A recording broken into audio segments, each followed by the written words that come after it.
jamaah. Alhamdulillah. Alhamdulillahirabbil alamin. Jamaah Islam itu indah yang dirahmati Allah. Kembali lagi di Islam itu indah, masih di tema kita pagi hari ini. Temanya adalah waktu-waktu mustajab doa di bulan Ramadan. Tadi sudah dibahas 3 sama guru-guru kita ya. Yang pertama tadi pada saat waktu sahur, ini Masya Allah luar biasa. Tadi pas buka puasa dan juga tadi sepertiga malam. Ini Yang Masya akhir. Allah, yang akhir. Nah sekarang buat jamaah yang ada di rumah nih makin semangat lagi nih ya. Buat nanya lagi nih, yang berikutnya apa lagi nih? Waktu kita panjatkan doa ini langsung diijabah sama Allah Subhanahu wa taala. Kira-kira di jam berapa lagi yang berikutnya? Mohon izin penjelasannya nih Ustadz Syam deh sekali lagi nih.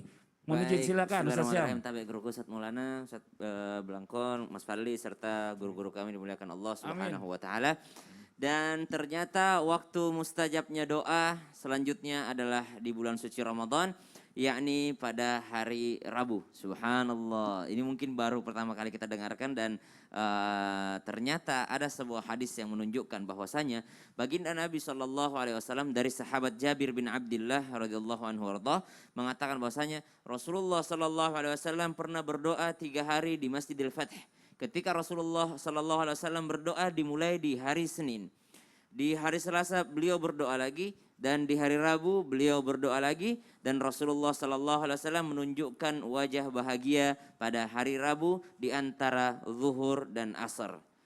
Ini menunjukkan bahwasanya Rasulullah SAW telah diijabah doanya di hari Rabu di antara waktu zuhur dan waktu asar. Kata sahabat Jabir bin Abdullah, karena melihat kegembiraan daripada wajah baginda Nabi SAW, maka saya tidak pernah untuk melupakan berdoa pada hari Rabu antara waktu zuhur dan asar. Mari kita lihat hadis yang tadi kami bacakan, riwayat yang kami bacakan. Beberapa ulama mengatakan bahwa hadis ini adalah hadis yang dhaif. Namun ternyata banyak di antara mereka juga yang mengatakan hadisnya memang sahih atau hadisnya memang hasan, akan tetapi ya kebetulan saja Nabi dikabulkannya di hari Rabu, bukan waktu khusus berdoa di hari Rabu. Namun ternyata dilihat kembali, kalau seandainya Nabi kebetulan saja dikabulkannya di hari Rabu antara zuhur dan asar, maka sahabat Jabir tidak mengikutinya.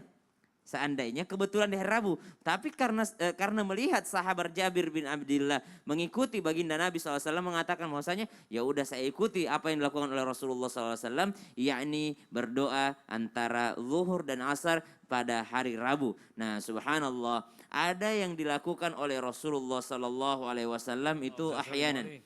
Sesuatu yang kadang-kadang. Ada yang dilakukan oleh baginda Nabi SAW itu terus menerus. Ini dijelaskan oleh guru kita Gus Baha mengatakan bahwasanya yang dilakukan oleh Nabi SAW secara kadang-kadang menurut Imam Syafi'i itu tetap sunnah. Namun menurut Imam Malik itu adalah bukan sunnah yang harus kita ikuti terus menerus. Contoh misalnya sholat taraweh. Sholat taraweh Nabi sholat 3 malam di masjid.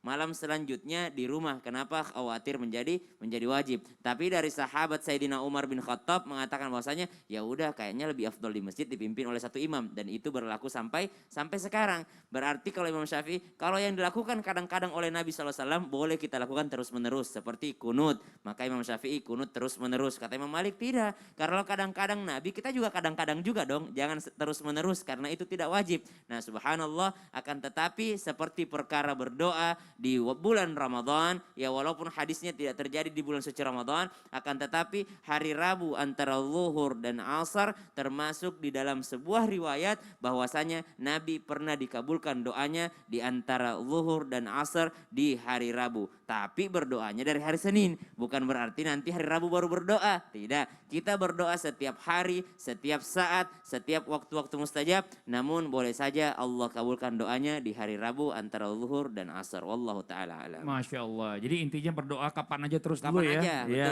Cuma ini adalah salah satu waktu yang diterima doanya Masya Nabi. Allah. Salah satu waktu pada saat Nabi berdoa dari hari Senin, Selasa, Rabu baru diijabah doanya. Ini Masya Allah luar biasa ya. Nah sekarang kita lanjut lagi nih. Kita masih membahas tadi sebelum iklan nih Ustadz Blangkon, mohon izin nih. Siap. Waktu yang paling mustajab di bulan Ramadan di hari Jumat berdoa sama Allah tuh jam berapa? Waktu Iya. siang atau sore? Karena kita kalau hari biasa taunya kan di sore nih. Iya. Setelah asar gitu ya kan. Ini mohon izin penjelasannya silakan nih. Oke, terima kasih. Iya. Mohon izin guru-guru kami. Jamaah. Yeay. Jamaah. Yeay. Monggo enggang semangat jamaah. Yeay. Karena habis sahur sudah letoi kan tidak boleh begitu. Ya, letoi itu lemes-lemes. Jamaah yang dirahmati Allah Subhanahu wa taala, kita membahas maqamul mustajab, tempat-tempat yang mustajab, waktu-waktu yang mustajab. Memang berdoa kepada Allah Subhanahu wa taala, orang iman itu setiap doanya pasti dikabul oleh Allah Subhanahu wa taala. Pasti dikabul oleh Allah Subhanahu wa taala. Tapi orang-orang ini salah tafsir. Yang dimaksud kabul itu biasanya minta hari ini dikabulkan hari ini. Padahal enggak. Kita dikabul oleh Allah Subhanahu wa taala. Entah itu yang pertama, minta A dikasih A, minta B dikasih B. Yang kedua, kita minta A tapi tidak dikasih A, diganti-gantinya. Dan juga ada yang ditunda di yaumil akhir. Tapi kita membahas ini jamaah yang dirahmati Allah Subhanahu wa taala, yaitu hari Jumat adalah Sayyidul Ayyam. Hari yang paling mulia di antara 7 hari, yaitu hari Jumat. Dan di situ ada tempat, ada waktu yang mustajab. Kapan itu? Kapan itu? Di dalam riwayat Abu Dawud disebutkan Rasulullah SAW mengatakan di dalam satu hari ada 12 jam. Yang dimaksud siangnya. Jadi siangnya ada 12 jam. Dan di dalam 12 jam itu ada waktu yang paling mustajab. Maka salullah, mintalah kepada Allah awakhilil ba'dal asri, yaitu di akhir setelah asar. Jadi jawabnya Setelah asar. setelah asar Mas Fadli, yang paling tarjih, yang paling di situ sahih setelah asar. Caranya bagaimana jamaah? Ketika kita berdoa di ba'dal asri yaumul jum'ah, boleh jadi setelah kita sholat asar, kita tetap iktikaf di masjid, donga terus sampai maghrib. Itu yang pertama. Ada yang kedua, mungkin setelah sholat asar kita pulang dulu. Setelah itu balik lagi, kemudian kita berdoa di masjid lagi, iktikaf lagi untuk memohon kepada Allah Subhanahu wa taala. Itu yang kedua. Yang ketiga, karena kita orang sibuk, tidak bisa berdoa di masjid. Kita bisa berdoa di mana saja, jamaah yang dirahmati Allah Subhanahu wa taala. Yang penting dalam keadaan kondisi baik, kondisi suci, kondisi ikhlas. Dan dengan keikhlasan itu memohon, meminta kepada Allah Subhanahu wa taala pada waktu-waktu yang mustajab, yaitu al-awakhir ba'dal asri, yang paling akhir di setelah asar. Ibu bapak jamaah yang dirahmati Allah Subhanahu wa taala. Inilah permohonan kita kepada Allah. Kenapa? Karena di hari Jumat itu adalah Sayyidul Ayyam. Nabiullah Adam alaihissalam diciptakan hari Jumat. Nabiullah Adam alaihissalam diwafatkan hari Jumat. Nabiullah Adam alaihissalam dikeluarkan dari surga hari Jumat. Dan juga di hari Jumat itulah nantinya akan terjadi, yaitu disebut dengan Yaumul Ba'ats, yaitu hari kiamat. Makanya itu monggo kita di dalam dino Jumat niku ngada-ngadakan donga, ngada-ngadakan istighfar, membaca sholawat kepada baginda Nabi Muhammad Rasulullah Sallallahu Alaihi Wasallam. Insya Allah begitu. Masya Allah. Jadi habis asar ya, itu berdoa sama Allah di hari Jumat sebanyak-banyaknya tuh. Insya Allah doa kita dijabah. Kalau Iya. bisa lanjut terus istiqamah. Lepas jatuh. Kirain dilepas gitu ya kan. Sampai nunggu maghrib. Iya, Ini Masya Allah luar biasa. Kalau dilepas aku yang tangkap. Iya. Nah sekarang kita lanjut lagi nih ya. Buat jamaah yang ada di rumah, yang tadi masih bingung mengirimkan pertanyaan langsung tadi ke sosial media Islam itu Indah. Pengen langsung dijawab sama guru kita. Oke langsung yuk kita masuk aja ke segmen Tanya Dong Ustadz. Kami semua tanya dong Ustaz. Alhamdulillahirrahmanirrahim. Terima kasih banyak kepada semua jamaah yang stay, setia, menonton Islam Indah. Dan alhamdulillah, apa? Stay. Stay itulah. Stay Ustaz. Dan ada yang Alhamdulillah. buat bertanya apa? Ada dong, ada Oh, dua pertanyaan yang kita pilih Ustaz untuk mewakili mewakili jamaah-jamaah yang lainnya yang sedang berinteraksi dengan Islam itu Indah pada pagi hari ini. Mudah-mudahan yang bertanya ini masih menunggu jawabannya insya Allah. Baik, Instagram dari Dina Angelina 991. Assalamualaikum Ustadz. Waalaikumsalam warahmatullahi wabarakatuh. Izin bertanya nih Ustadz, misalkan jika kita mendoakan yang tidak baik kepada orang yang telah menzolimi kita, terus doa yang kita panjatkan akhirnya terkabulkan, apakah kita juga mendapat dosanya Ustadz atas doa yang kita panjatkan pada yang Maha Kuasa? Mohon maaf sebelumnya Ustadz. Bismillahirrahmanirrahim, berkaitan dengan mendoakan keburukan terhadap orang yang berbuat zalim kepada kita. Saya harus sampaikan dengan kehati-hatian. Dengerin dulu, mohon izin.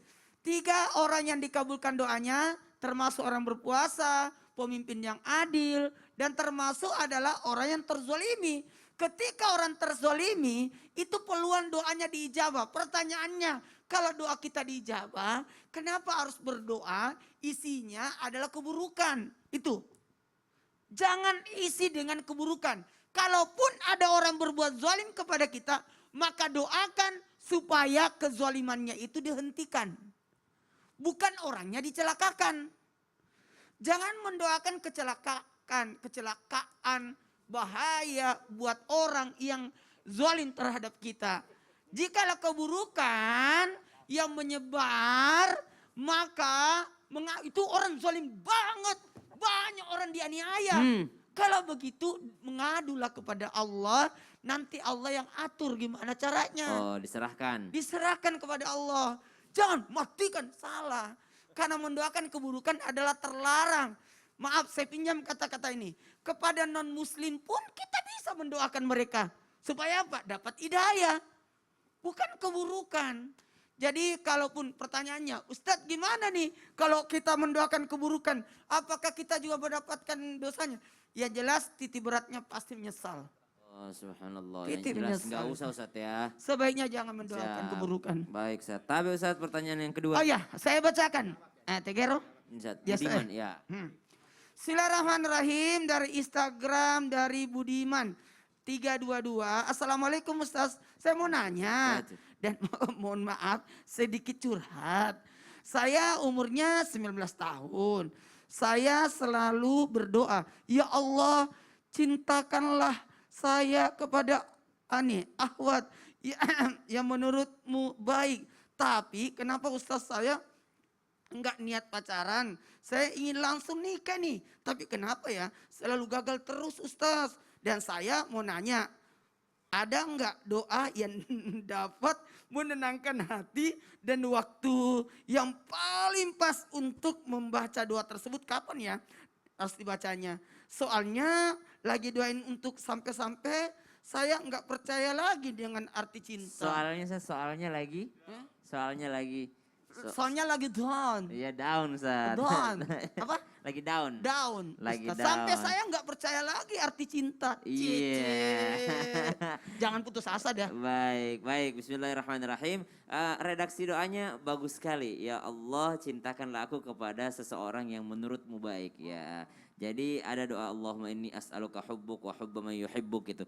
Ya Allah aku memohon cintamu dan cinta daripada orang yang mencintaimu. Ya jadi jelas orang yang mencintai Allah itulah yang kita minta cintanya. Dan kita minta bahwa agar kita mencintai orang yang mencintai Allah Subhanahu wa taala. Karena banyak sekali antara kita teman-teman yang ternyata terjebak dengan orang yang jauh dari Allah Subhanahu wa taala sehingga dia pun diajak menjauh dari Allah Subhanahu wa taala. Dan subhanallah ketika seseorang berdoa kepada Allah dan dia meminta sesuatu yang baik kepada Allah Subhanahu wa taala, maka ya hal yang kedua harusnya dia berpasrah diri kepada Allah Subhanahu wa taala. Tawakal. Ketika setelah kita berpasrah diri sudah ikhtiar berdoa dan kita berpasrah atas keputusan Allah Subhanahu wa taala dan yakin itu adalah jalan yang terbaik dari Allah Subhanahu wa taala, maka kita pun akan tenang teman-teman. Kenapa kita tenang? Karena kita yakin bahwa oh ini kan Allah yang kasih, ini kan Allah yang beri, ini adalah jawaban daripada doa-doaku. Adapun waktu mustajabnya ada beberapa yang sudah kami sampaikan tadi. Yang paling mustajab adalah termasuk diantaranya ketika hendak mau sholat subuh tadi, waktu sahur atau sepertiga malam terakhir, kemudian waktu sebelum berdoa, maka itu pergunakan untuk banyak meminta kepada Allah Subhanahu wa taala. Ayo semangat karena ternyata kalau nggak mengerti arti cinta nanti habis nikah ngerti lagi, insya Allah. Cici yang sudah berpengalaman. Oh iya dong Ustaz. Tapi ini Ustaz masih ada pertanyaan. Apa pertanyaannya? Sebenarnya ada nggak doa khusus yang cepat untuk diijabah Ustaz? Yang cepat Ustaz. Begini. Instan. Insya Allah sesaat lagi saya akan tausiah praktek. Siap. Apa yang dilakukan, doa-doa apa yang dilakukan supaya mustajab.